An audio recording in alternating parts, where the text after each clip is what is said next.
Deus, obrigado, Senhor, pelo privilégio de acordar e acordarmos. Obrigado, Senhor, porque o Senhor nos trouxe para a tua igreja, Senhor. Sim, Deus. Para neste momento estarmos unidos e reunidos para te adorar. Amém. Ensina-nos, ó Deus, por favor, a te servir. Fica conosco, fica com esta mensagem. Que seja o Senhor o nosso professor neste momento. Em nome de Jesus. Amém. Estão ouvindo? Ok? Ok. Então, a mensagem de hoje, o tema de hoje é cada um em seu lugar. Bem interessante é que Deus ele coloca cada um no seu lugar. E para começar, gostaria de ver aqui o livro do Gênesis, o capítulo 1, que eu não vou ler. Eu creio que cada pessoa que está aí que já foi batizado, né, que já é batizado, eu creio que toda a igreja está aí, os que estão aí já são da igreja, e todo mundo já estudou o livro do Gênesis, o primeiro capítulo, pelo menos, para a gente iniciar, né? E ver a questão a organização de Deus. Como Deus é organizado, as coisas que ele começou, tudo no seu devido lugar. Tudo. Desde o princípio, desde quando está o Deus Pai, Deus Filho e Deus Espírito Santo, cada um na sua função. Ele organizou tudo de forma perfeita, né? E aí a gente começa por aí. E que essa organização que Deus ensina, que desde o princípio, tem que ser a nossa também. Tudo que a gente vai fazer tem que ter um começo, um meio e um fim. Tem que ser tudo organizado, ou então a coisa vai desandar, não vai dar certo. E também na nossa vida não é diferente. Na nossa casa também não é diferente. Tudo que a gente vai fazer, a gente tem que ter organização. Tem que ser cada coisa no seu lugar. Na igreja, do mesmo jeito. Tudo tem que ser do seu lugar. A gente chega na igreja, a gente ora. Depois que a gente ora, a gente vai ligar os equipamentos. A gente vai abrir as portas, as janelas. E a gente vai ficar posicionado para esperar os irmãos. Tudo, cada um no seu lugar. Cada um com a sua função, designada para aquele dia. E aqui na mensagem, né, bem interessante também, como está dita aqui, cada um no seu lugar. Eu vou ler aqui o primeiro tópico aqui. A cada um que se ajunta às fileiras, mediante a conversão, deve ser designado seu posto de dever. Cada qual deve estar disposto a ser ou fazer qualquer coisa nessa batalha. Já vou comentar aqui que quando a gente é designado, depois da nossa conversão, depois que a gente conhece Deus, depois que a gente se converte, verdadeiramente, nós temos que estar disposto a fazer qualquer coisa na batalha. Ou seja, na igreja, na nossa comunidade. Para quê? Porque foi para isso que nós fomos chamados. Foi para isso. E bem interessante também o próximo tópico, quando ele diz, não são numerosas instruções. Aliás, instituições. Gente, desculpa, eu enxergo um pouco. Não são numerosas instituições, grandes edifícios ou ostentação, o que Deus requer, mas a ação harmoniosa de de um povo peculiar, um povo precioso escolhido por Deus. Deus ele não pede muito de nós. Nada que a gente não pode fazer. Ele não pede. Não quer grandes coisas de nós. Ele deixa bem claro aqui. Mas ele pede de nós o quê? A harmonia, o amor. É o que Deus pede de nós aqui. Ele diz de um povo peculiar, um povo escolhido, um povo precioso. Quão maravilhoso é Deus. Como Deus nos elogia. Como Deus nos incentiva a fazer a obra dele. Escolhido e precioso. Cada um deve ficar em seu lugar pensando, falando e agindo em harmonia com o Espírito de Deus. Nos ensina a ficar no nosso lugar, cada um, no seu posto de serviço, pensando. Primeiro a gente pensa.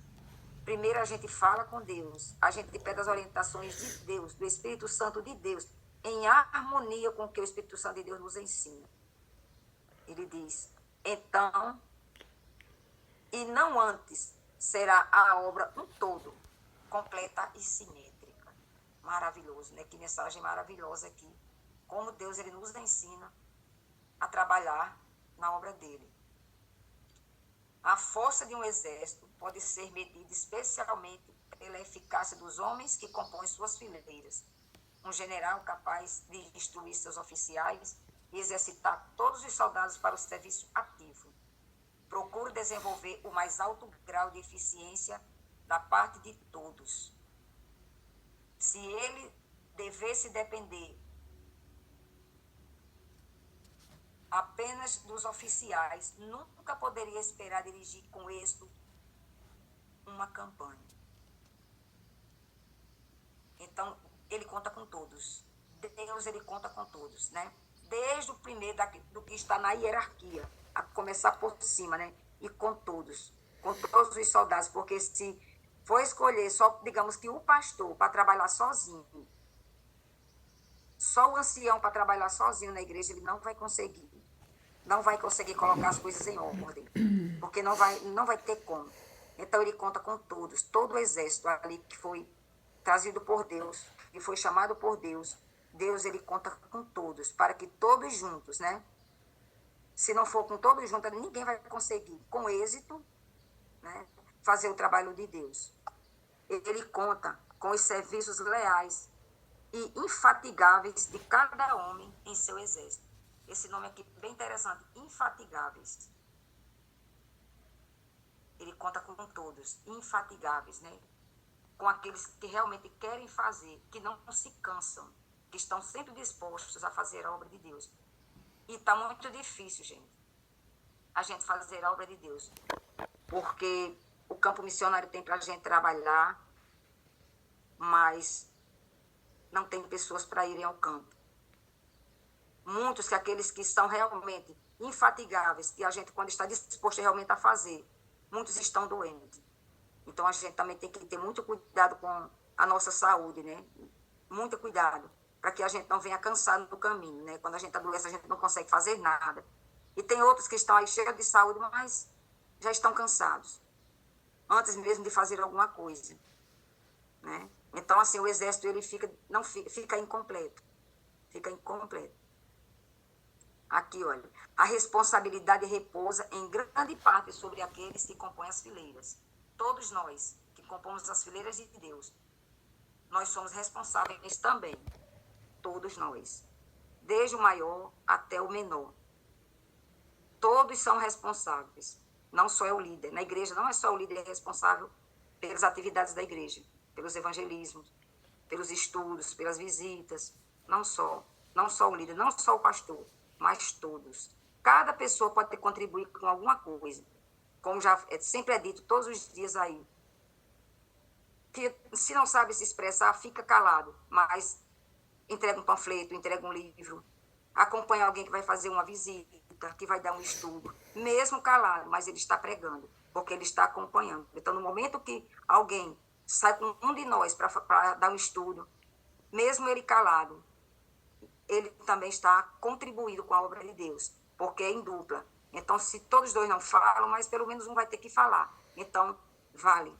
Que seja uma criança, que seja uma pessoa idosa, que seja uma pessoa que seja analfabeto, porque acontece de ter também um analfabeto, não tem problema. Mas ele mesmo, ele é beneficiado, porque Deus, ele vai capacitando ele ali. E ele também vai aprendendo para no futuro ele também ser um missionário, né? Então, nem todos têm o cuidado e a responsabilidade dos dirigentes, nem todos. Há duros trabalhos de outras espécies a ser feitos. Uns devem... Aqui tem a fala sobre um exército, né? O que eles devem fazer? O que o exército deve fazer? Tem para todos. Uns devem cavar trincheiras e construir fortificações. Outros precisam ocupar o lugar de sentinelas. E outros ainda levar mensagens. Conquanto haviam poucos oficiais e são necessários muitos soldados para formar as linhas das fileiras do exército. Contudo, o êxito depende da fidelidade de cada soldado. A covardia ou a traição de um só pode produzir derrota do exército inteiro. Então, é por isso que Deus, ele vai na organização tudo direitinho. Porque se um pisar, os outros podem cair, como ele diz aqui. Então, é tudo. em harmonia com Deus, em harmonia com o que Deus nos ensina. A gente tem que se preparar para que quando a gente vai levar a mensagem, a gente saber o que a gente está falando. Porque muitas vezes aconteceu de a gente vai passar a mensagem e no momento que a gente está falando, a pessoa que está nos acompanhando, ela atropela a mensagem. Fala coisas, elas vão e falam coisas que não deveriam falar. Não sabem nem o que estão falando, mas falam. Né? E acaba que deixa dúvida na cabeça da pessoa que está ali para fazer aquele estudo. Então, é por isso que ele quer que a gente se prepare. Como? Cada um no seu lugar. A gente começa, quando a gente acorda de manhã, nosso momento com Deus. A gente se ajoelha, a gente fala com Deus, entrega a nossa vida e pede a Deus. E depois a gente vai para onde? Vai começar o nosso estudo. A gente vai começar a melhorar o nosso contato com Deus. A gente fala com Deus e agora vamos esperar de Deus, para que Deus ele fale conosco. Começamos aí a nossa organização. Primeiro Deus, a gente fala com Deus e espera que Deus fale conosco. E depois que Deus fala conosco, que Ele nos ensina, a gente leva. E a gente vai levar a mensagem. A gente não só absorve, senão a gente vai rachar, a gente vai engordar a ponto de ficar obeso e não poder andar. A gente tem que levar a mensagem que Deus envia por nós. Então, gente, aqui tem muita coisa para a gente extrair. Mas eu sei que vocês, se alguém quiser mais fazer algum complemento, irmã Dal, Angelina, mas quem tiver aí, que eu não sei quem é que está aí, dê uma olhada. Mas fiquem à vontade para fazer a complementação. Pode orar, irmã. Tá bom demais, Nilo. Tá ótimo. Tá completo, irmão. Pode orar. Oremos. Senhor Deus, obrigado pelos seus ensinamentos, Pai. Obrigado pelo cuidado que o Senhor tem para com cada um de nós. Obrigado, Deus. De nos dar o privilégio, Pai, de te conhecer, de nos preparar para a eternidade, Pai. De nos mostrar, Senhor, o caminho. Este é o caminho, Pai. Verdade. Mas se a gente não nos organizarmos, não iremos chegar lá. Porque o caminho, Senhor, é estreito. Verdade. Mas nós estamos aqui, ó Deus, porque queremos ir por esse caminho. Que o Senhor nos ajude a enfrentar as dificuldades. Nos ajude, Deus, a tirar o foco, olhar, Senhor, das coisas do mundo, porque o mundo não tem nada, Deus. Tudo que brilha no mundo, Senhor, é contraditório, Senhor, à tua vontade. Nos ajude para fazer a tua vontade. Ajuda-nos, a Deus, a levar esta mensagem, Pai. Por mais difícil que esteja, Senhor, o campo missionário também, para as pessoas aceitarem, Senhor, o teu convite. Mas nós estamos aqui, Senhor, para levar esta mensagem. Que o Senhor venha com cada um de nós, todas as vezes que nós saímos do nosso lar, para buscar pessoas, ó Deus. Também seja com a nossa família, Deus. Que a nossa família também seja a primeira, Deus, a ser beneficiada. Muitos deles, Senhor, não querem nem ouvir. Porque já vivem, Senhor, sobre tradições. Mas que o Senhor faça com que nós possamos, mesmo, Senhor, sem levar uma lição para ela, mas que o nosso exemplo possa pregar. Fique conosco, Deus nos dê um dia de paz, uma semana maravilhosa, de boas notícias. Que todas as notícias, ó Deus, desta semana venham do teu coração para o nosso coração. Amém. Em nome de Jesus. Amém. Amém.